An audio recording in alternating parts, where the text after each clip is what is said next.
এক বাদশার বাগান, একটি শিক্ষণীয় ইসলামিক গল্প। একসময় এক ন্যায়পরায়ণ বাদশা ছিলেন। তার একটি বিশাল বাগান ছিল। বাগানটি ছিল বিভিন্ন স্তরে বিভক্ত, এক অংশের পর আরেক অংশ। একদিন বাদশা একজন লোককে ডাকলেন। তার হাতে একটি ঝুড়ি দিয়ে বললেন, আমার এই বাগানে যাও, ঝুড়ি ভরে যত পারো নানা রকম ফল সংগ্রহ করে নিয়ে আসো। যদি ঝুড়ি ভরে আনতে পারো, আমি তোমাকে পুরস্কৃত করব।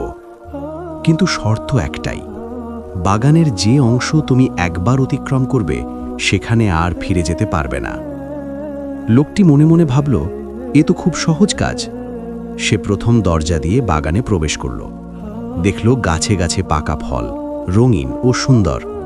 কিন্তু সে ভাবল, এগুলো তো সাধারণ, সামনে গেলে নিশ্চয়ই আরো ভালো ফল পাব।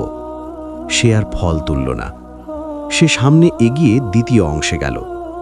এখানে ফল আরো বড়, আরো আকর্ষণীয়। একটু মন চাইল ফল তুলতে, কিন্তু আবার ভাবল, না, সবচেয়ে ভালো ফল তো নিশ্চয়ই শেষ অংশেই থাকবে। সে আবার সামনে এগিয়ে গেল। অবশেষে সে বাগানের শেষ অংশে পৌঁছাল। কিন্তু সেখানে এসে সে হতভম্ব হয়ে গেল। কোথাও কোনো ফল নেই, শুধু শুকনো গাছ আর শূন্যতা।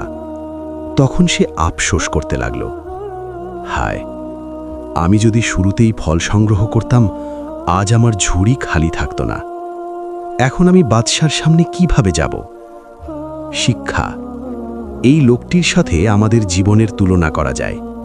এই দুনিয়া হলো আল্লাহর দেওয়া একটি বাগান, আর আমাদের আমলনামা হলো সেই ঝুড়ি। আল্লাহ আমাদের বলেছেন, নেক কাজের ফল সংগ্রহ করো।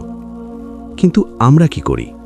আমরা বলি, আগামীকাল নামাজ ঠিক করব, আগামীকাল তওবা করব, আগামীকাল ভালো কাজ শুরু করব। এই আগামীকাল করতে করতেই একদিন আর আগামীকাল আসে না। ফলে মানুষ শূন্য আমল নিয়ে আল্লাহর সামনে হাজির হয়। মুফতি তাকি উসমানী রাহিমাহুল্লাহ বলেন, জীবনের সময় দ্রুত শেষ হয়ে যাচ্ছে, জানা নেই আর কতটুকু বয়স বাকি। তাই নেক কাজের ইচ্ছা যখনই জাগে তখনই তা করে ফেলো।